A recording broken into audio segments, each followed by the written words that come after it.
And His kingdom will never end.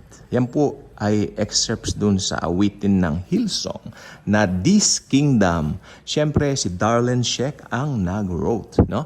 At magandang awitin po yan at aminin ko, very touching po yan sa puso ko. Whenever na narinig ko yan, hindi ko alam, lumuluha na pala ako. Dahil despite pala ng mga dito sa mundo, minsan may mga pinagdaanan ka ganon, pero merong kingdom na hindi masya-shake. At yung hari ng kingdom na yan, yung king mismo ng kingdom na yan na hindi na shake, naghahari sa aking puso. Yung hari na yan ang may-ari sa akin. That's the Lord Jesus Christ Himself.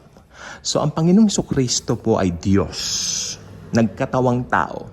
Tignan po ninyong mabuti to. Diyos na naging tao para tubusin tayo, para tayo'y makasama sa Kanyang kingdom. Nasa kingdom ka na ba ni Jesus? O kingdom ng mga false prophets? Kingdom ng mga bulaang propeta? Mas maganda, tignan mo ang Biblia. Basahin mo ang Biblia. Ang kingdom ni Jesus lamang ang hindi mag-e-end.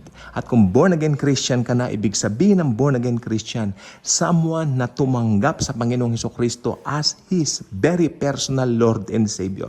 As their very own personal Lord and Savior. Ligtas ka na forever. Yan ang grace. Wala kang ginawa, ipinagkaloob sa inyo. Okay. So, ang king na yan, si Jesus, ay muling babalik sa ating mga believers sa rapture. Mara-rapture po ang church dahil nakalagay sa Bible. Hindi totoo yung mga ibang sinasabi nila na yung rapture at second coming the same event. Mali po yun.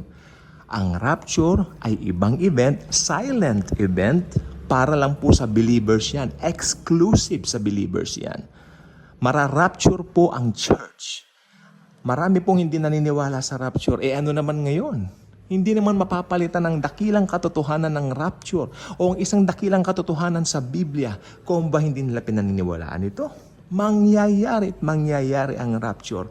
Anytime rapture na. At pag na-rapture na po tayo, magbibigayan ng reward sa langit habang Great Tribulation naman dito sa lupa sa pangunguna siyempre ng Antikristo. Pero, meron pong darating na time na dadagundong ng napakalakas sa buong mundo sapagkat dumarating na si Jesus. Ito na po yung second coming niya. Kasama po ang mga mananampalataya, mga believers niya. Tayo po yung mga born-again Christians. Siya po nakasakay sa kabayo. Nasa likod din nakasakay tayo sa kabayo. Sumusunod tayo sa Panginoong Jesucristo. Very exciting. Kaya walang amount of worries, walang amount of loneliness ang pwedeng magpa-down sa isang tunay na mananampalataya ng Panginoong Hesus. Minsan nadadown tayo. Kahapon lang na-down ako dahil may mga tumawag sa akin na hindi rin maganda naman yung mga binabalita. Hindi maganda yung mga sinasabi. But okay lang po Lord ako. I will focus on you, dear Lord Jesus. Ako, ang pag-ibig mo at pagmamahal mo, pinatunayan mo na ng maraming beses. So ngayon, bakit pa ako magdududa? Walang puwang ang pagdududa sa isang tunay na mananampalataya ni Lord Jesus Christ. Anytime now, rapture na. Naghihintay po ba kayo ng rapture? Habang hinihintay natin, gawin natin yung mga ginagawa natin. May trabaho ka ba? Meron din akong trabaho. Di ba? Magtrabaho tayo.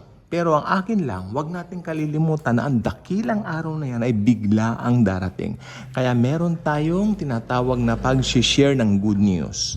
Alam po ba ninyo ang gawain ng Panginoon sa New Testament, sa New Covenant? Isa lang, to share the good news about Jesus. Yung sinasabi ng ibang mga institutional churches, gawain. Actually, program lang nila yun. Na-deceive din ako dati dyan nung nasa mga institutional churches kami. Alam nyo, karamihan ng nasa institutional churches, karamihan dyan hindi nag-share ng good news. Ang sineshare nila yung program sila.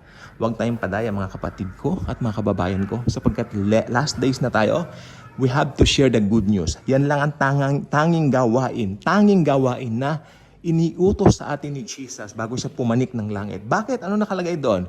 Gawin ninyong disipulos ko ang lahat ng tao. bautismuhan sila in the name of the Father, and of the Son, and of the Holy Ghost. Amen. So naway gawin natin ang utos ng Panginoon to make disciples para mahalin siya at malaman din nila ang pag-ibig ni Jesus para sa kanila. Anyway, anytime now, rapture na! Yehey!